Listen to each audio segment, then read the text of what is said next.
So here is an especially tricky problem that was in our web assignment for lesson 3.7. So I just decided I'd make a video with regards to how we go about finding the solutions to this rational inequality. We know that step one is always to get all the terms together on one side so that you have 0 on the other. So I'm going to do that. So I'm going to just leave the left-hand side as is for right now, but subtract 1 from both sides.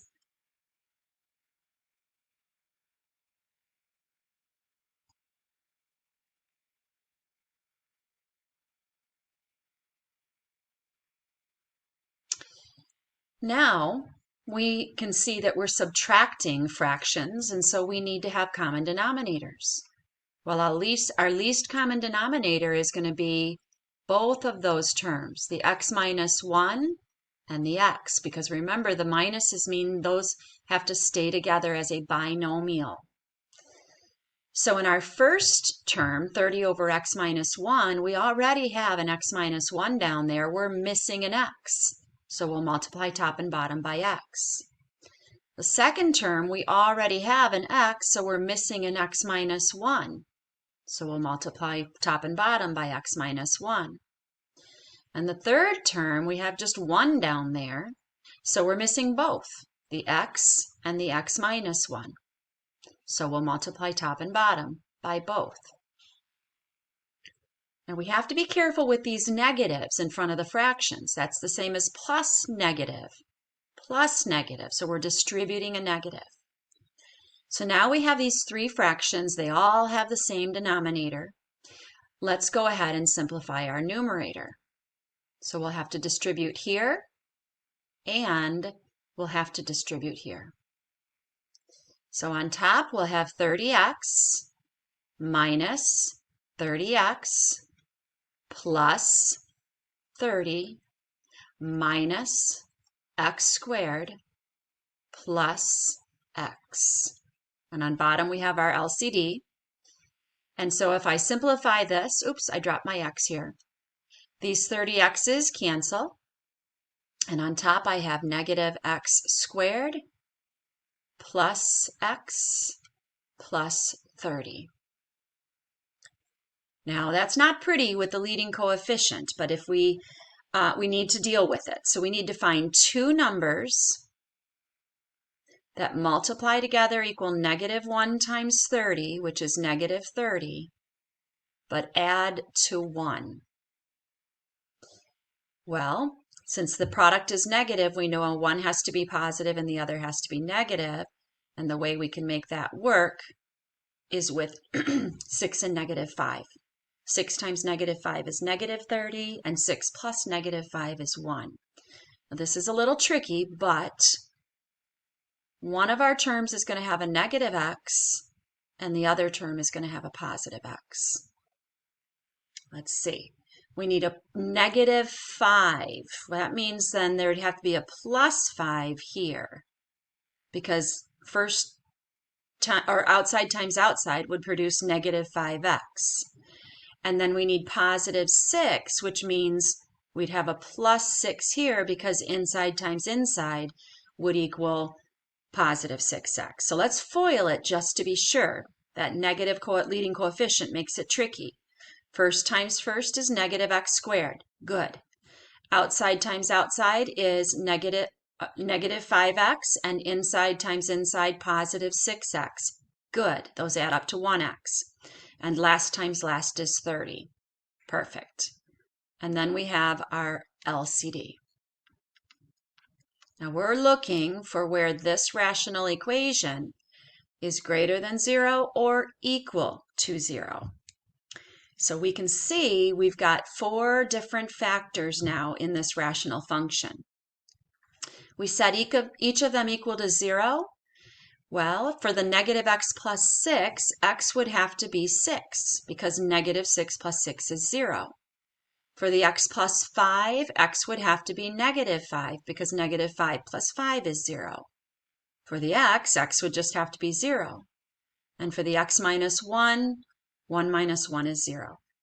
So if we put those in order on our number line, we're going to now go and determine the intervals in which it's either positive or equal to 0.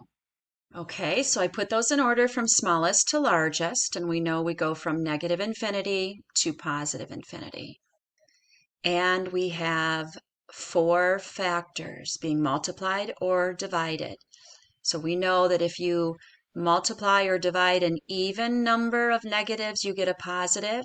But if you multiply or divide an odd number of negatives, you get a negative. We're trying to get a positive. So those were the 4 factors. We pick a number between negative infinity and negative 5. Negative 6 works.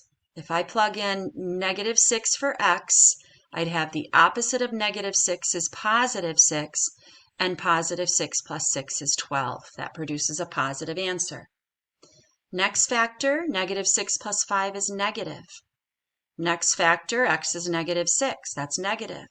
And next factor, x is negative 7. That's negative. I have an odd number of negatives, which produces a negative answer. That interval is not going to be a part of our solution. So I find a number between negative 5 and 0. Plug it in. The opposite of negative 2 is 2, and 2 plus 6 is positive. Next factor, negative 2 plus 5 is positive.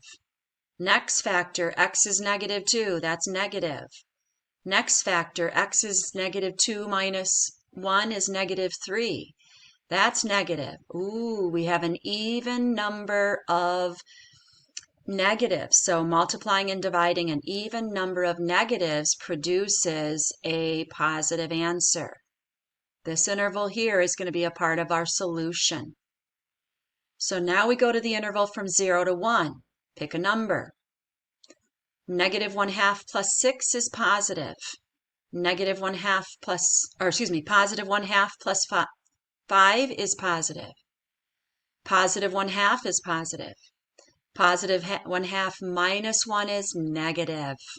We have an odd number of negatives. That produces a negative answer, not a part of our solution. So now pick a number between 1 and 6. I'll pick 2. Negative 2 plus 6 is positive. 2 plus 5 is positive. 2 is positive. 2 minus 1 is positive. We get a positive value there. So this interval from 1 to 6 is going to be a part of our solution. Now we pick a number between 6 and infinity. How about 7? Negative 7 plus 6 is negative. Positive 7 plus 5 is positive. 7 is a positive number, and 7 minus 1 is positive. But we have an odd number of negatives, so that produces a negative answer.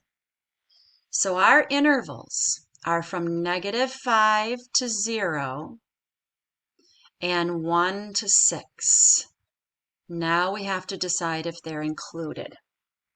Well, our denominator is x times the quantity x minus 1.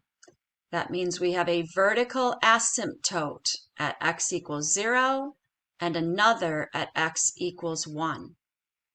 0 cannot be included because if it was, we'd be dividing by 0.